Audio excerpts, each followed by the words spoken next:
We've covered the full story and entire history of Battlefield, but today we uncover the timeline of events that caused the war in Battlefield 2042 prior to the Exodus short film.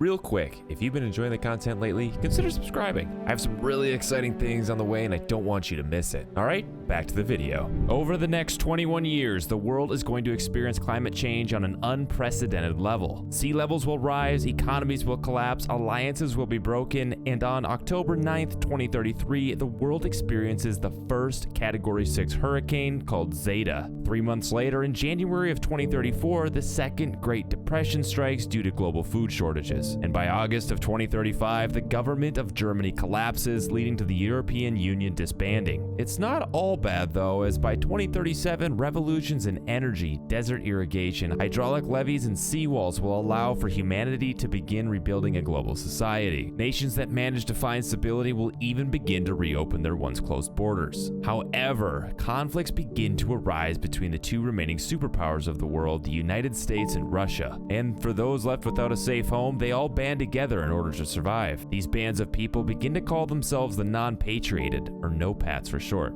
They create military task forces of specialists to defend themselves in the event that the United States or Russia descend upon them, which of course they do, because only 3 years later, in 2040, an event in space causes 70% of all satellites orbiting Earth to cease functioning and crash to the planet. This results in a global blackout, where nobody is able to communicate via the internet or even by telephone. Supply lines are cut off once again. The US and Russia both blame each other for the destruction of satellites, and so they take it out on each other by engaging in a proxy war. They each decide to contract the NOPAT task forces to secure fuel and food supplies for their nation. In order to survive, the NOPATs have to choose to side with either the US or Russia. Stories begin to emerge from people around the world that come in contact with these NOPATs, and this is just one of those stories. September 12th of 2041. In Doha, Qatar, a journalist uses the dark net in an attempt to make contact with one of the armed NOPATs. They get an anonymous source sent to them at 3:28 in the morning from someone named Oz. The journalist knows that if this source is real, they're talking with the commander of the largest contingent of NOPAT forces in the world. In the past, they've had other sources claim to be Oz, but this chat was different because it ended with the police breaking down the door and attempting to arrest the journalist. They managed to flee the scene, but when they made it outside, a massive sandstorm struck. The cover of the sandstorm allowed them to hide from the armored vehicles hunting them down, and not too long after, they started noticing the NOPAT emblem within images on digital advertisement boards. After deciphering the breadcrumbs left by the NOPATs, the journalist was led to catacombs under an abandoned football stadium. Here's where they meet their first specialist,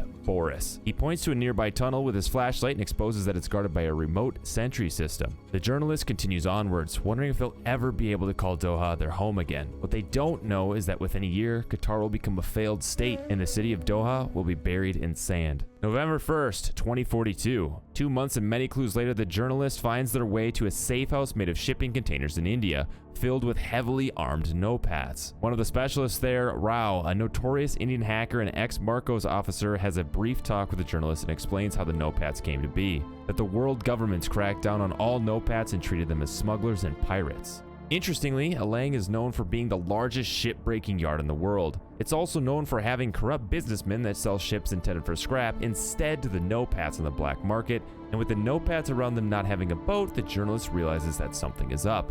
They board an old container ship at night and attempt to sail off into the sea during a heavy storm with gale force winds. They are pursued by the Indian Army, but after some expert navigating by Rao through the 25-foot swells and shipwrecks in the area, they evade capture by the army and vanish out into the open ocean. February 19th, 2042. In complete silence, the ship passes through the seawall at Brani Island in Singapore, of which is a state-of-the-art automated seaport. Due to the rising sea levels, a third of all ports around the world have been lost to the sea. The seawall was created to defend Brani Island's AI-driven cargo distribution system, which is what made it the central hub of global trade. Singapore used to be friendly towards the NOPATs, but over time, terrorists started claiming to be part of the NOPATs. This caused Singapore and many other places around the world to become hostile towards anyone claiming to be affiliated with the NOPATs. So, with hacked credentials as they enter the port, the whole crew is on high alert because they know the Singaporean Port Authority, the SPA, could raise the alarm and swiftly capture or kill everyone aboard. Luckily, they remain undetected and are able to dock successfully. A specialist named Casper deploys his OVP recon drone while Rao ushers refugees into a beat-up shipping container for later transfer. As the last refugee is about to slip into the shipping container, sirens erupt. Robotic quadrupeds with guns called Rangers fall out of the sky and start rushing towards the ship.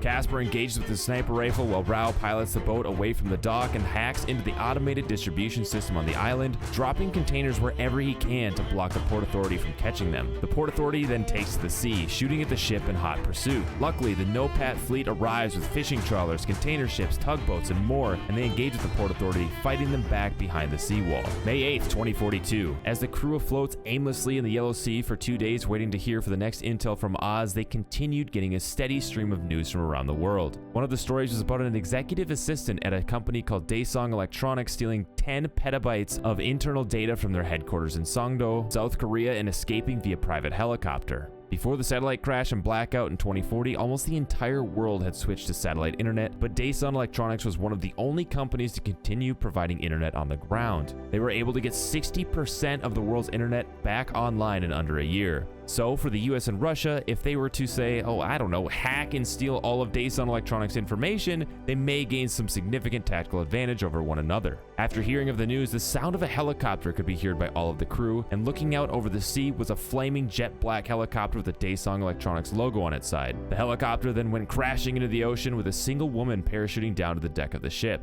It was Specialist Paik, and she was the same woman the crew heard about on the news. July 9th, 2042. The crew then rendezvous with a Russian Sierra-class submarine at sea, securing a bag worth nearly $150 million.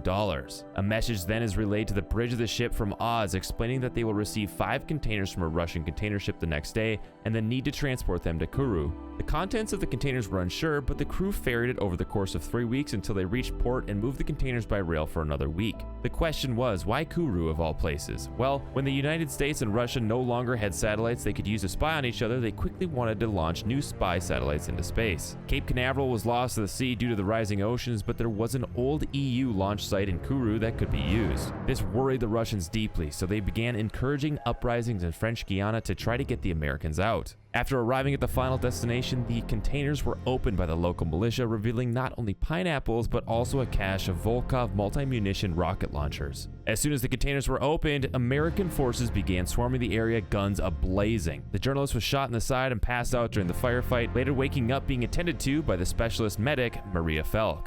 August 14th, 2042. After fleeing the war zone erupting in Kourou, the team ends up on a ship to Antarctica, where they arrive at Russia's gas station at the end of the world, the Cheftaya Neft oil facility. For years, NOPATs could rely on Russia to supply them with oil, but with Russia and America almost at war, Russia had decided to cut off oil sales to the NOPATs to save for the potential war reserves. If any NOPAT needs oil bad enough, they're essentially sealing their fate in allegiance with Russia. For context, in 2039, an international treaty was put in place to protect from any oil drilling in Antarctica in an attempt to slow down or reverse the rapidly changing climate. All nations abided by the treaty except Russia. They turned a remote science facility into a refining operation over a short period of time. While the team is looking to restock their oil in Antarctica, an American destroyer appears on the horizon, the Exodus. The Russians fire off 2 rockets in response, to which the American ship returns a single warning shot from its cannon as a voice blares from the ship in Russian to stand down. Upon further inspection, the ship is actually flying the NOPAT emblem, not the United States. Oz had sent the ship in to extract the stranded NOPATs that Russia was trying to coerce to join their cause. With no other option, the whole team races to board the Exodus. October 10th, 2042.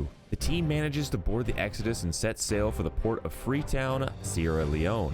The journalist intends to disembark and take a flight to start a new adventure in Cairo at the Senseco Agritech facility in the Eastern Desert. Locals of the area call it the Wall, and for good reason. Senseco not only made revolutions in desert irrigation, but they've also managed to genetically modify crops to thrive in the most arid of climates. One of the specialists, McKay, mentions that he spent a good amount of time in that region of Egypt and tells the journalist that Egypt is the one place where a NOPAT can ditch their label and go legit, as long as they're willing to work behind the wall. After 13 months with the NOPATs, the journalist is finally able to see the Freetown port and their ticket off the Exodus and this whole experience behind them. But then they feel a lurch in the ship as it reroutes its course northwards. The journalist runs to the bridge, frantic and looking for answers. A new message from Oz had arrived on the telegraph. The captain of the ship then pushes past the journalist, forcing them to leave the bridge. The journalist takes one last look out towards the sea and the city of Freetown as it continues to grow smaller in the distance. And with that story complete, we lead directly into the Exodus short film. I know this video is a jumble of clips, but I still hope you enjoyed it. I thought it'd be more interesting than just plopping a bunch of pictures or text on the screen, and it actually took me a stupid long time finding and editing all those clips in. Anyway, remember to hit the like button, and if you haven't subscribed yet, just know that if you do, you're joining the exclusive club of less than 4% of viewers that are subscribed to the channel. Have a good one, enjoy the Exodus short film, and I'll see you next time.